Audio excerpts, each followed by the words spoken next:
C'est Rapology du lundi au vendredi, 20h-23h avec Uni sur BX1. Yo la team, vous êtes toujours dans Rapology, votre émission 100% hip-hop sur les ondes de BX1. On sera là jusque 23h, on a pas mal d'artistes à vous présenter ce soir ou à vous faire découvrir. On en a deux ce soir, mais ils ne sont pas venus seuls, ils sont tous venus accompagnés. Et là tout de suite, nous commençons avec notre premier invité du soir, c'est Rose Wayne. Salut. Tu vas bien? Très bien, et toi? Super, tu sais pourquoi? Dis-moi. Parce que j'ai vu la cover de ton album. T'aimes bien? Incroyable. Ah, merci. Bon, on va en parler tout de suite. Alors toi, tu viens de nous sortir ton tout dernier projet qui s'appelle Follow Mac Twist. Ouais, c'est ça. Raconte-nous un petit peu l'histoire autour de ce projet. Follow Mac Twist, c'est avant tout un message, mais avec beaucoup d'images. Beaucoup d'introspection aussi. Et par exemple avec ce morceau-là, enfin ce projet-là, j'ai vraiment voulu level up un peu par rapport au premier projet, que ce soit au niveau des productions et même de la qualité en telle quelle, quoi. Ok, et pourquoi avoir choisi ce titre Follow Mac Twist? Mac Twist, c'est le lapin blanc dans Alice au Pays des Merveilles. Et pour moi, Follow Mac Twist parce que c'est en mode suivez-moi, on va découvrir un peu ce qui se cache derrière le rideau, quoi. Et quels sont tes points communs avec ce fameux lapin blanc? Moi, je pense pas avoir énormément de points communs avec ce lapin blanc, mais moi, je suis plus en mode je le suis moi-même, tu vois. Je suis extérieur à ça. Tu vois qu'il est toujours en train de courir. T'as pas cette notion, toi? T'es pas toujours en train de courir après quelque chose? Si, bien sûr. On court après plein de choses. Le bonheur, l'amour, tout ça, quoi. Ok. Alors, parle-nous un peu plus du projet. Quelles sont tes inspirations? Dans quel univers tu vas nous plonger? Du coup, il y a l'univers d'Alice au Pays des Merveilles, mais musicalement, c'est des sonorités très, très mélodieuses, que ce soit au niveau des refrains et tout ça. J'essaie vraiment de ramener quelque chose d'assez planant, mais en même temps entraînant et dynamique. Et ouais, c'est ça. Après, niveau inspiration, je me suis beaucoup inspiré des artistes tels que Kanye, Travis et même Tyler, The Creator. C'est des artistes qui m'inspirent énormément. Donc voilà. Alors, si tu devais choisir, je sais que c'est une question très dure, mais si tu devais garder un seul morceau sur cet album, ça serait quoi? Je pense que je garderais Arisu. Le premier track du projet après l'intro. Ouais, je pense que ce serait Arisu. Là, on est sur de la new trap. Ouais, new trap, nouvelle musique, tu peux l'appeler comme tu veux. On n'aime pas trop se mettre dans des cases, nous, dans le Hobby League. On aime bien découvrir de nouveaux horizons, tout ça. Mm-hmm. Et du coup, dans ce son, tu parles de quoi? Dans Arisu, je parle de cette impression qu'on a des fois, genre les gens, ils nous écoutent pas vraiment. On parle, on dit ce qu'on ressent, mais les gens, ils font comme si de rien n'était. Et ouais, je pense que c'est principalement de ça que ça parle. Ok, ça te dit qu'on l'écoute? Let's go. On va vous le faire découvrir. C'est Arisu. Du coup, c'est un petit peu ton son préféré, on peut le dire. Ouais, de ouf. C'est ton son préféré sur ce nouveau projet, Follow Mac Twist, qui est disponible sur toutes les plateformes. Kevin, je vais le lancer ici, ça va? T'es prêt? C'est parti. Yo la team, on est de retour dans Rapology et juste avant la pub, on s'écoutait le son de notre invité du soir, Rose Wayne, et c'est Arisu. Alors il a été coupé un peu brutalement, mais en fait c'est pour que vous alliez le streamer, on vous a pas tout donné. Comme ça quand vous avez encore faim, vous dites mais attends, moi je dois le terminer ce son et je vais sur Spotify, je vais sur Deezer, je vais sur Apple Music ou peu importe et je vais streamer le morceau ou le projet au complet parce que c'est un projet qui a été pensé et travaillé. Depuis combien de temps tu bosses sur ce projet? Je pense que ça va faire un peu plus d'1 an et demi qu'on bosse dessus avec mon beatmaker J.D. Smith. Donc il y a un seul beatmaker sur tout le projet? Non, pas sur... Enfin, pas qu'un seul, en fait. Sur la plupart des morceaux, c'est lui, mais il y a certaines chansons où j'avais pris des type beats, tout ça, parce que on vient quand même de là. Mais, non, mais sur la plupart des chansons, c'est J.D. Smith, on a bossé ça ensemble. Et voilà. Et c'est difficile de renoncer au type beat? Non, ça va. Non, ça va. Juste, je pense, mauvaise habitude en vrai. Ouais, c'est une mauvaise habitude que beaucoup d'artistes ont. Ouais. Alors, dis-moi un petit peu, comment ça s'est passé, le projet, le travail? Comment est-ce que vous l'avez construit? Comment les idées sont venues de construire un petit peu cet univers un peu merveilleux comme ça? Je vais pas te mentir, ça s'est fait assez naturellement. Moi, je suis quelqu'un qui est très dans la spontanéité. En même temps, j'aime bien revenir sur ce que j'ai fait. Donc, je vais être là, je vais faire un morceau de manière très spontanée. Après, je vais revenir, je vais faire ah non, en vrai, il y a peut-être moyen de faire mieux. Et du coup, c'est comme ça qu'au fur et à mesure, on a gardé les chansons qui me plaisaient le plus au final. Et on les a mis dans un projet, on a créé tout un univers autour. Voilà. Alors, dis-moi, c'est quoi la prochaine étape pour le projet? La prochaine étape, c'est les concerts, les tournées, tout ça. D'ailleurs, en parlant de tournées, on a prévu de faire quelques petites dates fin avril, début mai. Ça va se passer où? En fait, ça s'appellera la Follow Mac Tour, du coup. C'est pas mal. Et ça se passera donc à Louvain-la-Neuve, Namur, Liège, et on aura aussi 2 dates à Bruxelles. Ok, donc tout ça, ça va être annoncé sur tes réseaux sociaux. Ouais, donc... c'est une mini-tournée comme ça. Une mini-tournée belge. C'est ça, pour défendre le projet. Et du coup, ouais, toutes les informations viendront par la suite sur les réseaux. Ok, donc les amis, vous allez vous abonner, hein, c'est le moment. Si vous voulez suivre les informations par rapport à ce projet et à tout ce qui va se passer autour et les suites, parce que je pense que c'est quand même un projet. Je trouve que c'est un projet très très professionnel. Je veux dire, là on arrive, on dirait que t'es signé chez Sony ou Warner, quoi, tu vois. Là, c'est gentil, merci. Et quels sont les retours que tu as déjà eu par rapport à ce projet? J'ai eu pas mal de retours positifs, surtout que ça faisait un petit moment que j'avais pas été très actif au niveau de la musique, des sorties. Et je sais qu'il y a eu pas mal de personnes dans mon entourage ou bien des gens que je connais qui étaient là en mode ouais, ça faisait un moment et là ça se voit que t'as vraiment bossé le truc.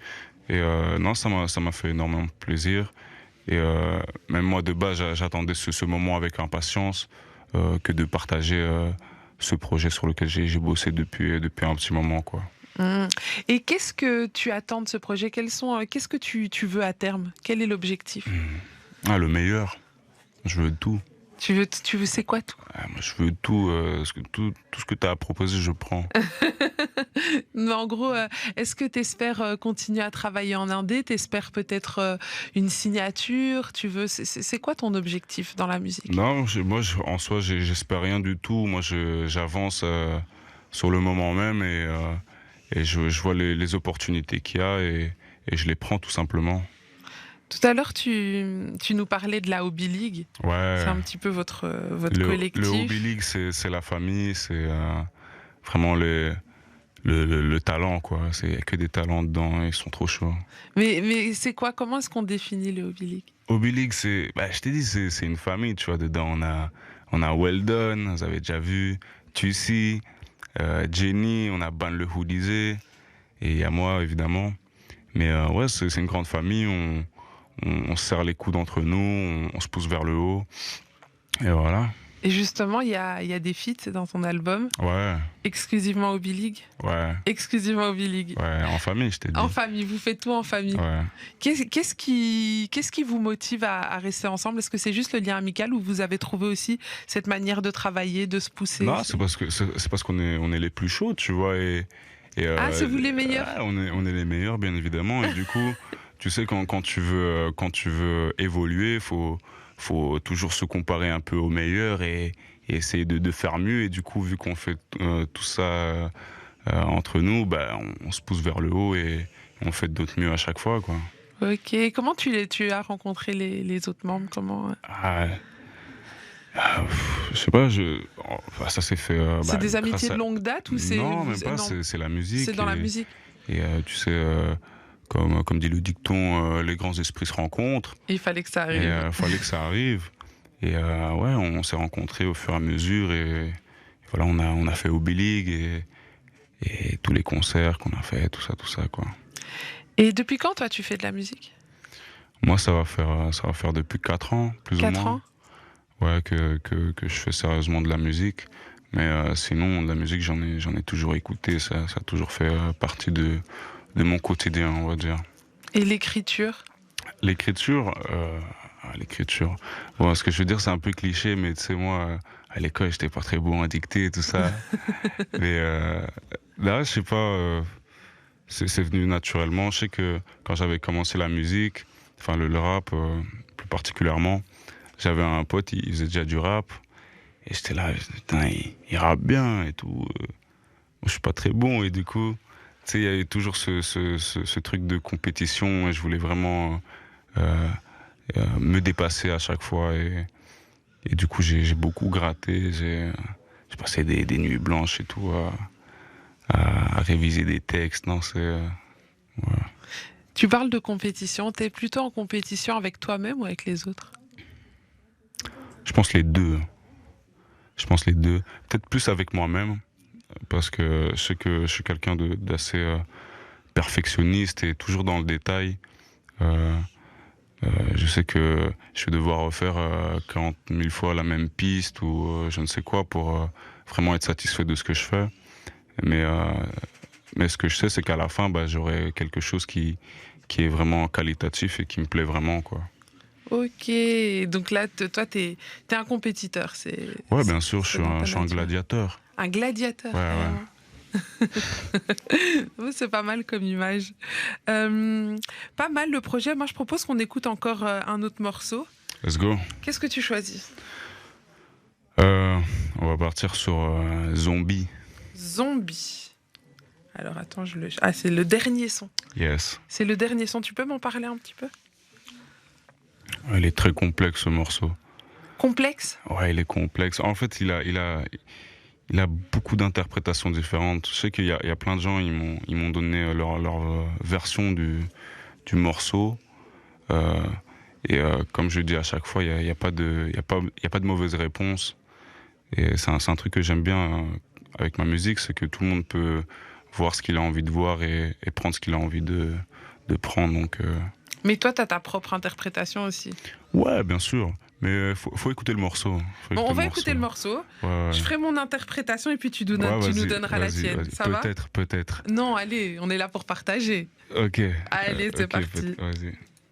Toujours dans Rapology, on vient de s'écouter Zombie, un morceau tiré du tout dernier EP de Rose Wayne, Follow McTwisp. Mhm. Alors déjà, avant d'aller dans le texte, dans tout ça, mais il se passe trop de choses dans la prod. Mhm. Je suis passée d'un univers à un autre, ça monte, ça descend, enfin c'est incroyable. Tu peux nous redire qui est derrière cette prod parce qu'elle J.D. Smith, Eh ben, le meilleur beatmaker de Belgique, ma foi, quoi. Eh ben, franchement, J.D. Smith, chapeau, parce que cette prod, elle est incroyable. Mhm. T'as été inspiré tout de suite quand t'as entendu la prod. Ça s'est passé comment? Le texte est venu avant la prod? On l'a fait ensemble.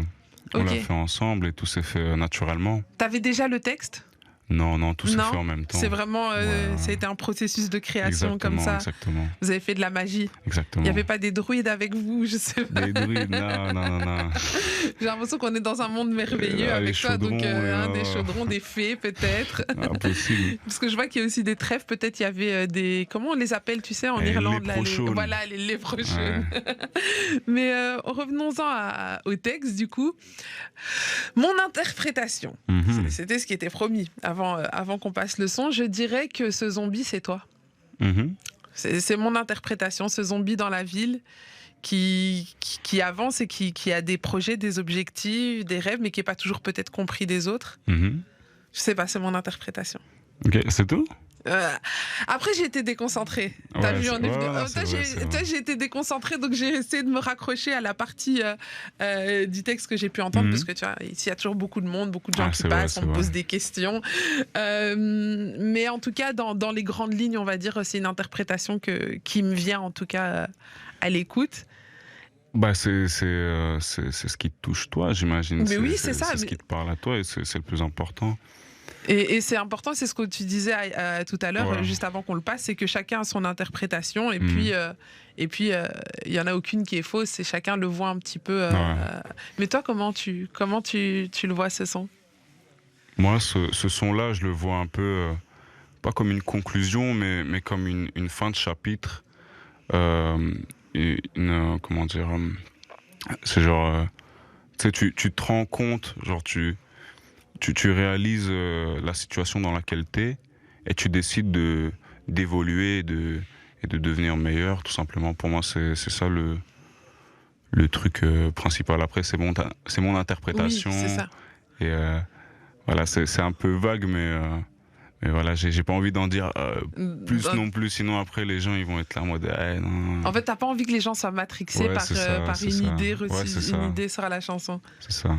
Mais c'est bien, en fait, c'est bien de laisser ce chapitre ouvert parce que la question que parfois des gens se posent, tu sais, même avec les tableaux, on analyse un tableau et on dit, mais finalement, qui a raison? Parce que l'artiste, peut-être, il a une autre interprétation, mais il n'y a pas même de réponse fausse au final parce que chacun perçoit l'art avec son œil à lui, sa sensibilité.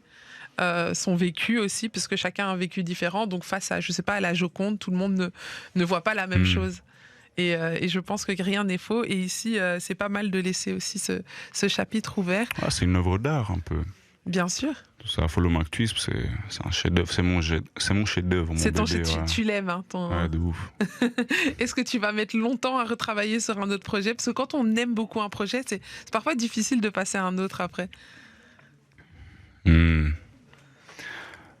je pense que...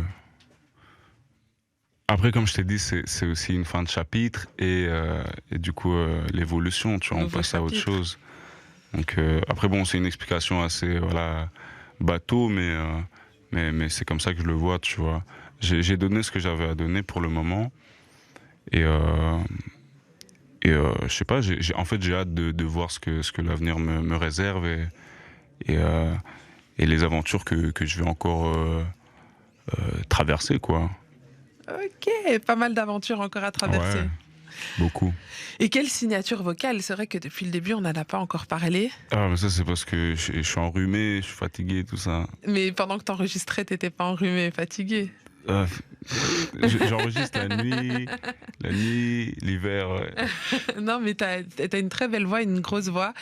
C'est une voix qui est aussi particulière, qu'on reconnaît, je pense que quand on est quand le public va te découvrir, le grand public, je pense que ça va être une voix... tu sais, il y a des voix comme ça, tu les entends, tu sais que c'est cet artiste-là, Beyoncé, tu sais que c'est elle. Et je trouve que c'est important d'avoir cette petite signature. Tu ressembles pas à un autre artiste. Ah, merci beaucoup. Donc c'est ton univers et autant on n'a pas encore fini de se balader sur le projet parce qu'on va encore en écouter quelques morceaux. On écoutera aussi les featuring avec la Hobby League parce que c'est important aussi parce que je vois que c'est important pour vous. Ouais, bien sûr. Vous êtes vraiment très soudés et donc c'est aussi important de faire découvrir le travail qu'ils ont apporté sur ce projet. Alors là, tout de suite, on va se faire une courte page de pub et on revient juste après. Let's go. Tu veux encore plus de Rapology? Ça se passe sur les TikTok, Insta, Snap, Face, Twitter. N'hésite pas à nous suivre.